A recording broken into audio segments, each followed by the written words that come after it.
Hey, welcome to Rock Up Podcast. Thank you all for tuning in.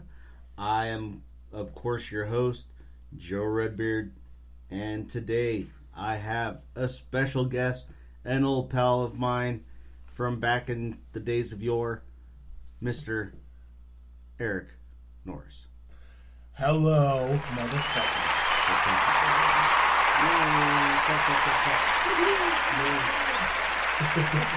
They're all clamping for you. They're all clamping their clams for you. Gross. Yeah. It's just the mere voice of me is Yeah. enough to be. Oh, but they're just imagining what it looks Grabbing. like. No, they're every woman right now listening to this podcast, all two of them, they're reaching for their mops. There we go. Reach for it, missus. That's right. Okay, so before we get started, gotta thank my sponsor, the lovely and talented people at Blackbird Tattoo and Piercing, 300 South State, Clearfield, Utah. Make an appointment to get tattooed, pierced, or even a facial. And if any of you cunts want to get a hold of me, you can reach me at rockuppodcast@gmail.com. Eric, so glad to have you here. I haven't seen you in a dog's age. I've missed you, son. I've missed you. Yeah, I've missed you too. Here we go. That's what happens when you get busy with families. And Yeah, whatnot. seriously. Yeah. Little ritual we always do on this podcast for the lost. For the lost. Woo! God, you're a busy sumbitch.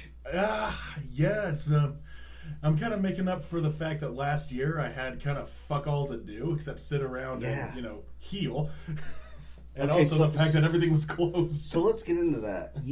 What? So you were skateboarding that day?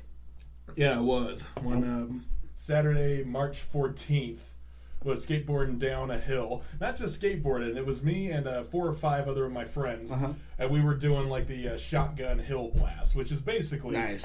when we're on their skateboards, we're dragging a can of Pabst, and when it opens, that's when we shotgun it. The goal is to finish the beer before you get to the bottom of the hill. Yeah. And I made it to the bottom of the hill, and while I do not remember what happened, nobody even really saw what happened. Mm-hmm. They just kind of assumed I lost balance, lost coordination, and just collided with the concrete. Oh, shit. Yeah, just slammed fucking head first. Head first? Yeah. Okay, so, I mean, obviously, I guess your scar. He's got a big scar going right down the middle of his head. Looks really gnarly. Yeah. Is that where you hit, or where did you hit? I don't know where exactly I hit. Right. I would wager to say it was on the left side. Yeah.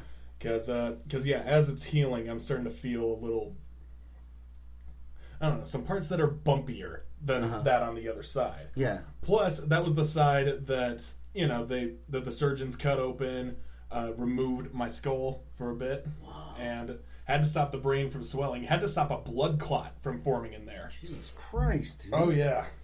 But they managed to, save me, you know. Right. They managed to bring me back, and... Did you die? No. No. No, I never flatlined, but I always say that I dodged death. Yeah, well, sounds like you fucking did. Yeah, pretty much. Yeah.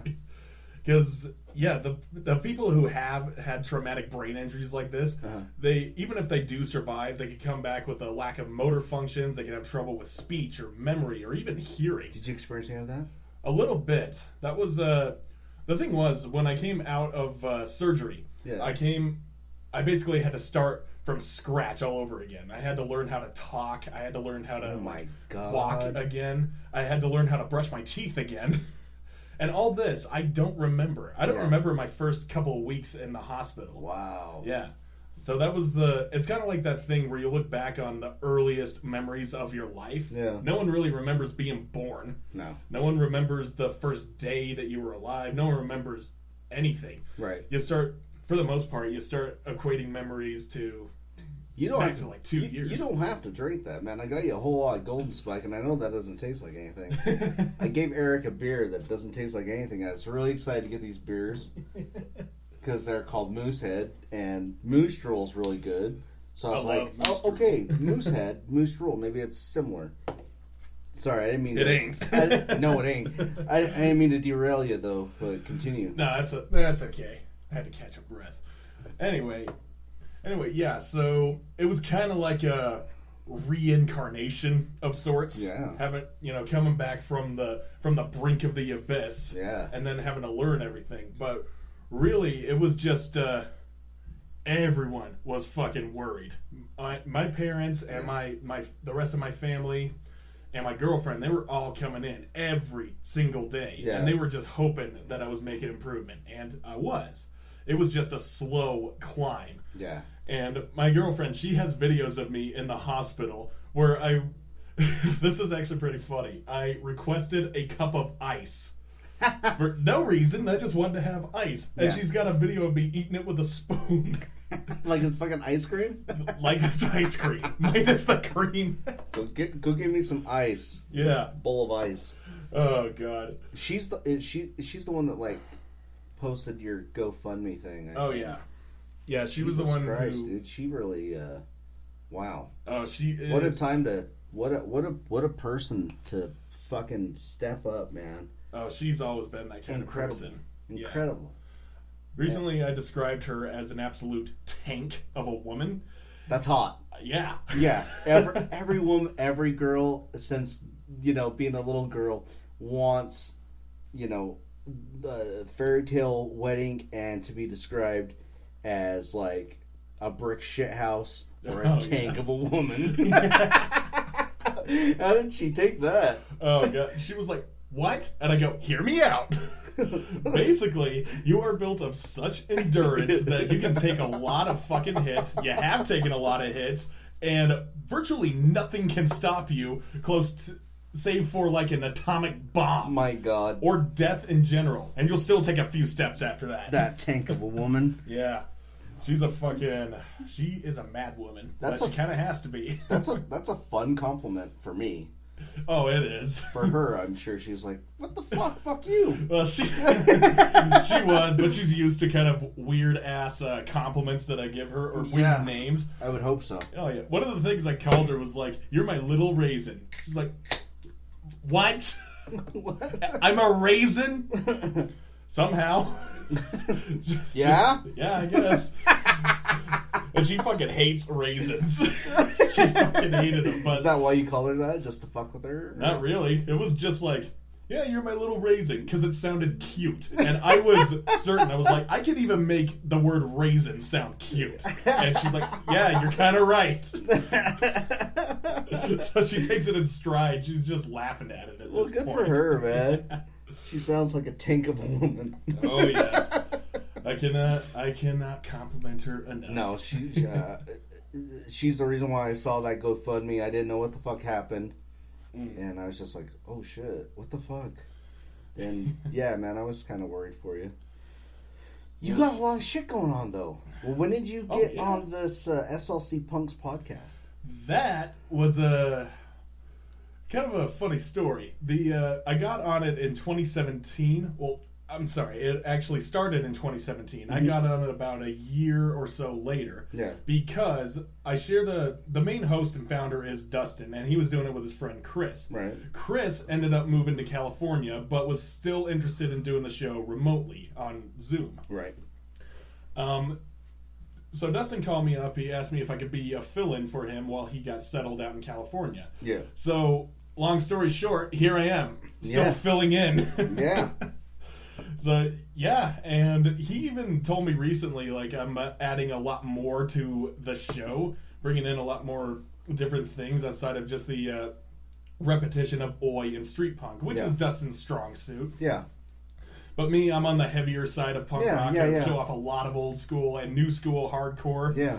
I mean, just the last episode we did, I was praising the band Cult Leader and their album A Patient Man. Yeah. You don't really think about punk when you think of Cult Leader, but it's still in the umbrella. Yeah, and Well, where all those guys came from was from a lot of the hardcore scene. Yeah. Anthony's first band was called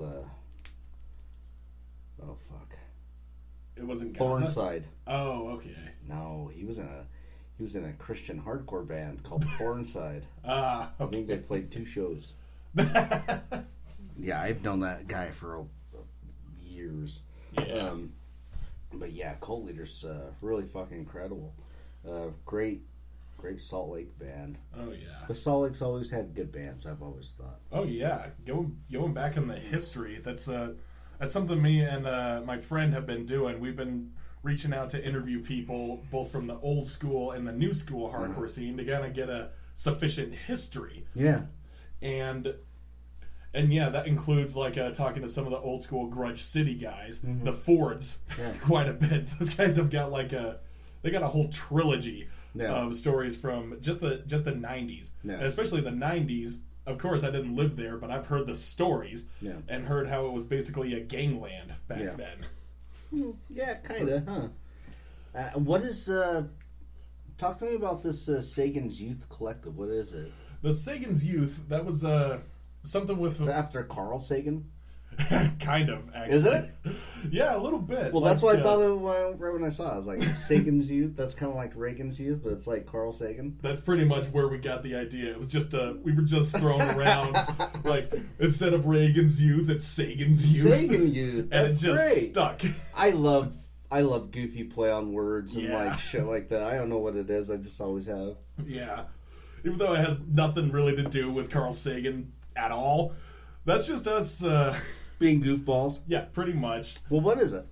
What it is, it's basically an online zine where we go about doing field work, just interviewing people of all different realms of art. We're interviewing people who are doing painting, people who are doing music, people who are doing like acting or anything like that. Yeah. Any type of event that comes out as a result, we like to go in there. I like to review it, and my buddy loves to photograph it, so we just put that together. And we kept that going for just about a year, just over a year. We were really active in doing it. Then the plague struck Utah, and that kind of put us at a standstill. Yeah. So we haven't been doing much, but now that stuff's starting to come back into the fold, events are being announced, then we're going to start going and doing some of our own events, which was the art shows. Nice. Yeah, we reached out to like all the different artists and photographers, and we like to set it up as a display. The first one that we did, well, maybe not the first one, but one of the first that we did it at what the fuck is it? It was a whiskey bar right on, just down the street from where Downtown Music is and where the Proper Burger is. Oh, I don't know. Black Feather Whiskey. That's what. Oh yeah, they have good whiskey. Hell yeah, they do. Fucking love it. But I took terrible advice from Bill Hickok when they asked him what his favorite brand is, and he was like, or where his favorite whiskey was, and he said, as long as it's wet and in a glass, pretty much like them all. Which is why I called this podcast Rock Gut Podcast, just because I used to drink Rock Gut whiskey, and now I don't. Now I just drink the better stuff, because Old Crow, $7 will get you fucked up. Oh yeah. But when you start getting past 35 towards 38, 40, fucking heartburn, all kinds of shit just starts fucking happening. Oh, I know. I'm starting to get heartburn. Are you? I've been getting it since like my early 20s. Oh shit. And really it comes about as a result of eating too much pizza. Oh, and I'm like, fuck. But I'm still gonna eat it. Pizza's so good. Dude, pizza is the god of foods. It's like, pizza is number 0 on my list. 10 being the lowest, 0 not just being the highest, being the omnipresent number of everything. So if you're on death row, that's what your last your last meal. Yep. What is it? Who from who? Who's got the best pizza, you think, here in the great state of Utah? Fucking A. That's a good question. There's only one right answer as far as I'm concerned, but I could say probably any and all pizza, but I say the ones that I'm getting. Say the one that I get a hankering for. If I want old school thin crust Italian pizza, I gotta get it from Setabello. Where's that? That is downtown, like on 2nd South and 3rd West, I want to say. No shit. Yeah, it is on 3rd West. It's right down the street from Red Rock. Oh, no shit. Yeah. Okay. Yeah, and me and my family, we went there when they just opened. You could still smell the paint drying on the walls. Oh my god. And it's old school wood fire pizza. The head chef that they had at the time, he was from Naples. Oh no shit. Oh wow. Yeah. So he brought his recipe over from Italy and just put it right into the menu. No so shit. That was as authentic as it gets. And he came from what was he doing in Utah? Who knows? Yeah. Thank you, missionaries. The only reason why anyone moves here. Yeah. What about deep dish? Do you like deep dish, or you don't fuck with deep dish? I fuck with deep dish. Yeah. Who's your favorite deep dish? I wouldn't know. The only time I've had deep dish was when Little Caesars was doing it for a while. What about the pie? The pie? I never had the pie. What the fuck, Eric? I know. What the fuck? Are you kidding me? I wish I was. Oh my god, dude, we gotta go to the pie. Okay. Me and you, mandate. Mandate. We're gonna go to the pie. Cheers. Fucking A. Pizza mandate. Oh my god. Travesty that you haven't been to the pie. Have you been to Apollo Burger at least? Yeah, I've been to Apollo Burger. Thank you, Odin. He works in mysterious ways. No, he doesn't. No, he's actually... Nah. He has one eye, and he could give a fuck. When did you start writing for Slug? Wrote for Slug when I was 18, so that was like 20... You did? 13, yeah. You never fucking told me that. Really? Yeah. Oh, I thought it was common knowledge, but fuck me, I guess. I thought it was... All right, let me turn his microphones off. Or should I leave them on? Ew. Oh, dealer's choice. Gross. God, it'd be so smelly in this room. I know. I'm just me sitting here laughing. I'm getting moist. Yeah, I would hope so. But yes, Slug, my career with them started in 2013. Okay. Started writing when I was 18, almost into 19. So yeah, I broke some ground with them, and yeah, I was writing pretty sufficiently up until like a couple years ago. I haven't written anything from them since October of 2019, actually. Oh, okay. So it's been a while since you wrote for them. Mm-hmm. Okay.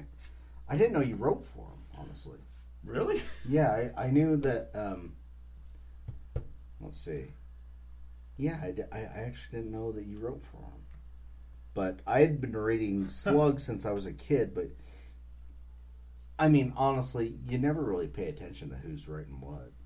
Yeah, I mean, at least really. at least I don't. I mean, if it's a book, you do, but like if it's a fucking magazine you read on the shitter, you're not really reading. Oh, I like this author.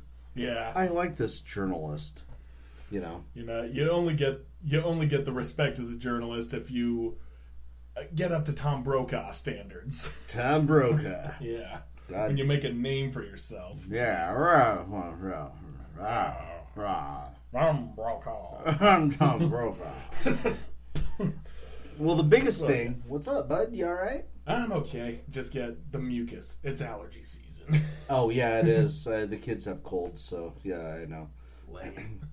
Did you get the COVID? I did get the COVID. No shit, you got it, huh? Yeah. No kidding. I got it, and I didn't even notice. Yeah. One of my best friends had it, and he's a big, gigantic, like, mountain of a man. If you walk into a room, you're like, wow, that guy's on steroids. Right. I mean, he's just a huge power lifter. He caught it, and he's like, I don't have any symptoms. I'm not sick. I feel fine. Yeah. I'm like, wow, that's amazing. And then there's a bunch of guys I worked with that got sick, or got it and got sick. So it's really just kind of like a luck of the draw type thing. Yeah. At least it seems. That's Yeah, that's really what it is. It's like a shotgun effect. Yeah. It's just really kind of playing roulette. Yeah. Like, I didn't feel anything the first time, whereas Shawnee, she got fucking floored by it. She got so bad where she couldn't leave bed for a couple of days. Oh, damn. And when she did leave bed, she was just resting on the couch. She would go in and out of sleep. Yeah. She lost a lot of weight because she didn't eat. For one, she didn't have an appetite. And two, when she did eat, she lost her taste. So she was like, if I just eat food, it just is like I'm eating mush. Yeah. Yeah. Like that beer. Yeah, like that beer. It had no taste. The food version of Moosehead Lager has no taste. We're on the record for saying that. Fix it, fuckhead. I mean, you might as well be drinking liquid death. Yeah, which is just water in a can. It's water in a can. I don't get it. The biggest thing you're involved with is Anonymous. The what now? the is that right? Anonymous? Oh yeah, Money Mouse. Money Mouse. Are you making money from it? And I hope so. A little bit. All right, yeah, man. We are making a bit. We actually had to make a second round of tapes because the first round actually sold out. That's awesome. Yeah. That's a great problem to have. Fuck yeah, it is. Hell yeah. And even right now, we're like on the last, 6 cassette tapes. Some people as far as and you gave me one. God bless you. Well, the funny thing is that most of the listeners of my podcast are in the Southeast. Really? Yeah, just because I have friends and family there. Yeah. Good deal. I mean, the Jackson family immigrated came from there. Came from like Louisiana and Alabama areas, and then up to Montana. So like a lot of Pacific Northwest and the extremes of America, and then like Minnesota. And then we'll just throw Minnesota and Utah in there for no reason at all. Minnesota's the wild card of the Jackson troop. Well, not the Jacksons. My mom's family came from Finland. They all settled in Minnesota.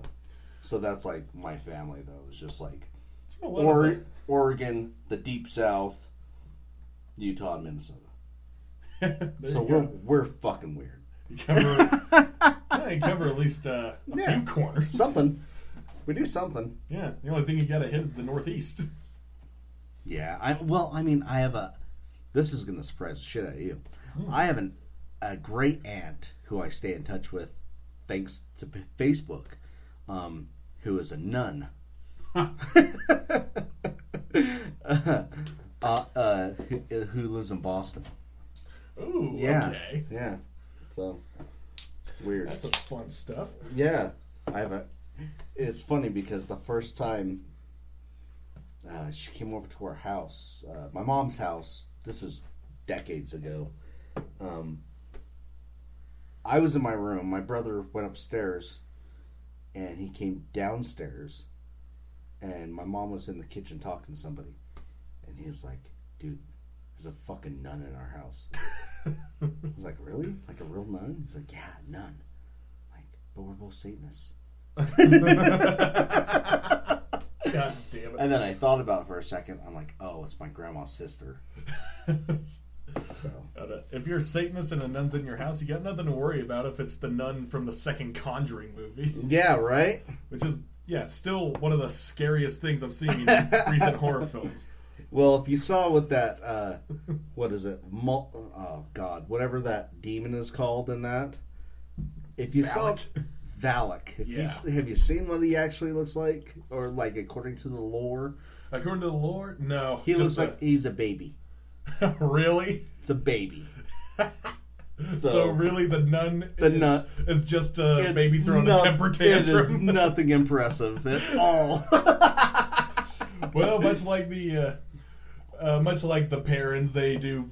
The James Wan does very well of romanticizing the alleged truth. I don't know. It's lore, so... Yeah. Well, the Warrens are full of shit anyway. Yeah. Oh, I know. They're so full of shit.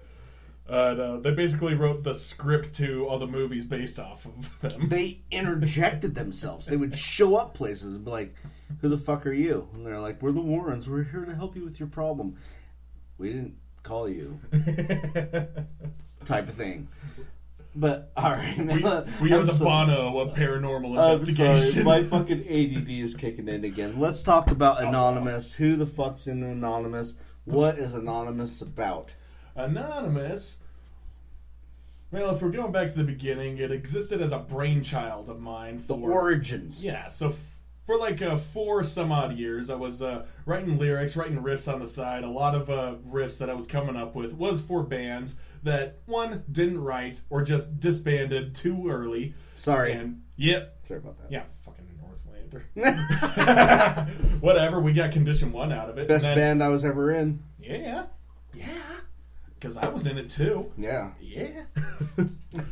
Still some fun stuff. I go back and listen to that EP. I'm like, oh god, this was fun.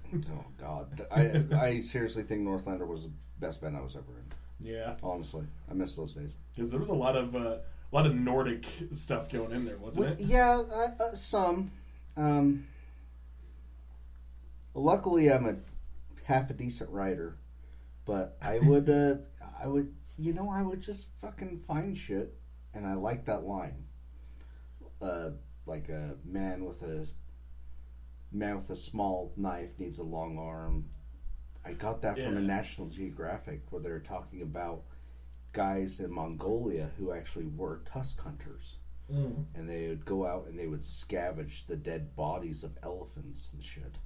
And just the people describing how to be a tusk hunter, which became that song. Yeah. And just like, I would see a sentence like that, like, that's fucking cool. Or like, my favorite saying I got from this TV series, The Shield.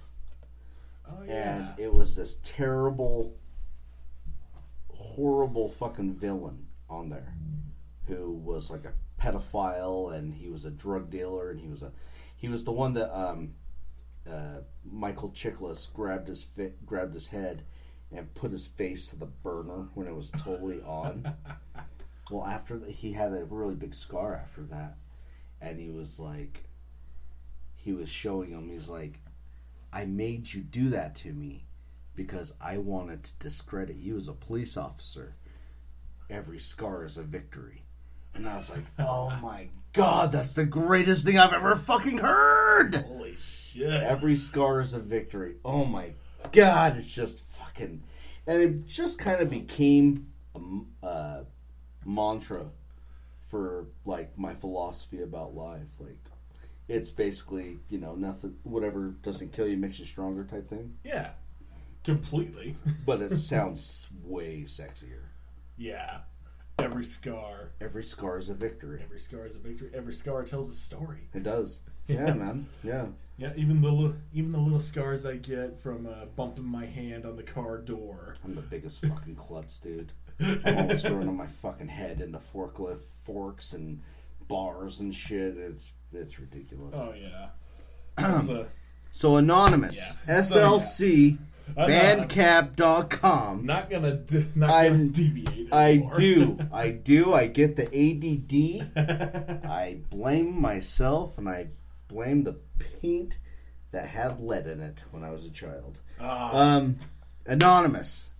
Yeah. So it officially came into, a physical fruition in 2018. It was kind of sorta a New Year's resolution, but at that point, I was looking at my musical endeavors, and the 2 bands I was in back then was Condition 1 and Suburban Hellkill. Yeah. Condition 1 had split up because fucking James had to go, like... Oh, I want to go to college and do things with my life.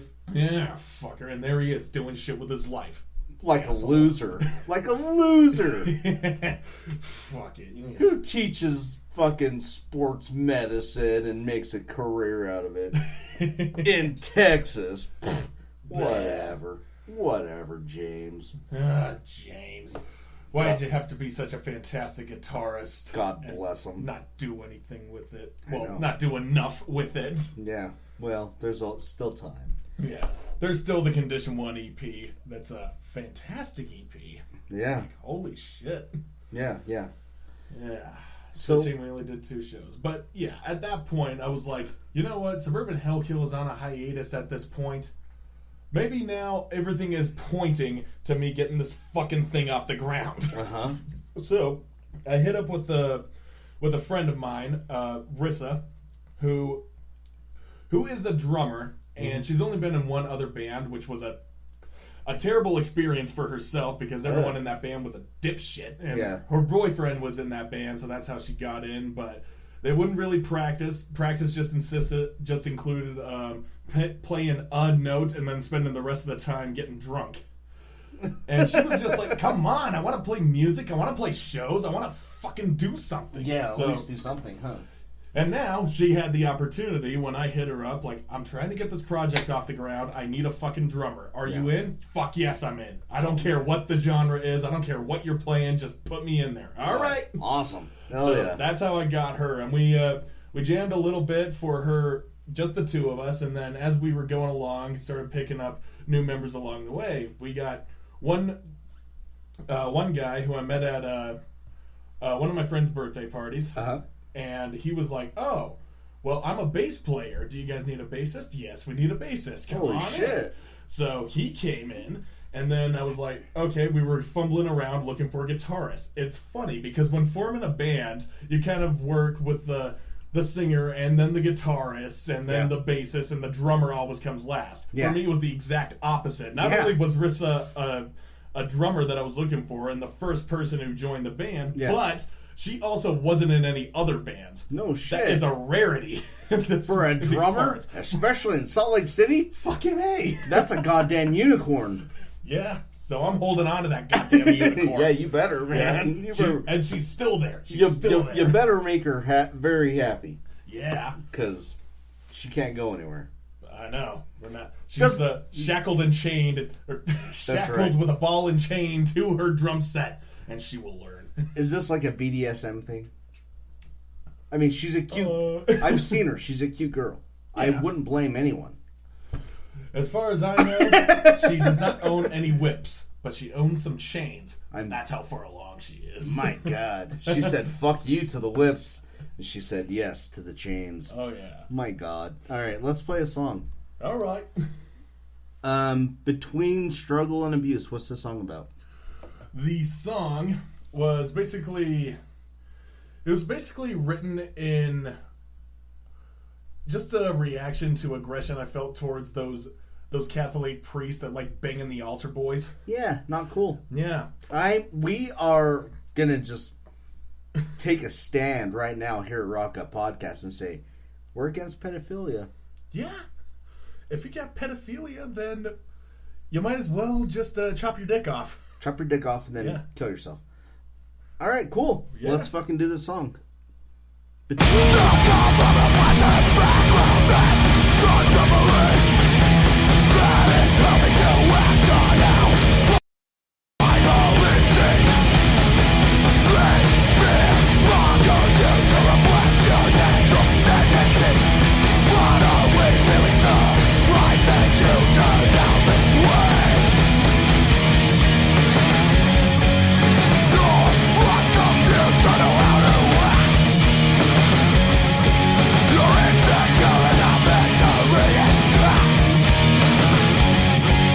Standing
up for you to lose.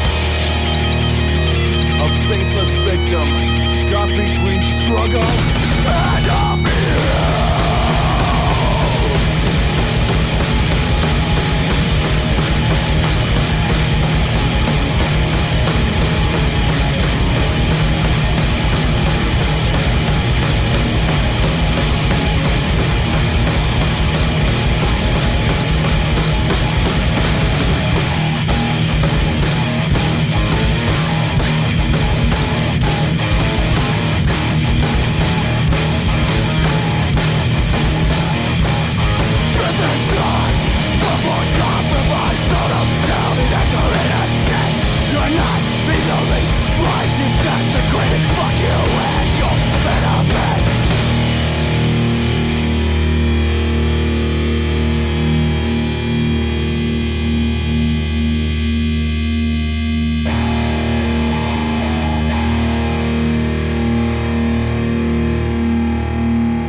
Just to prove my point.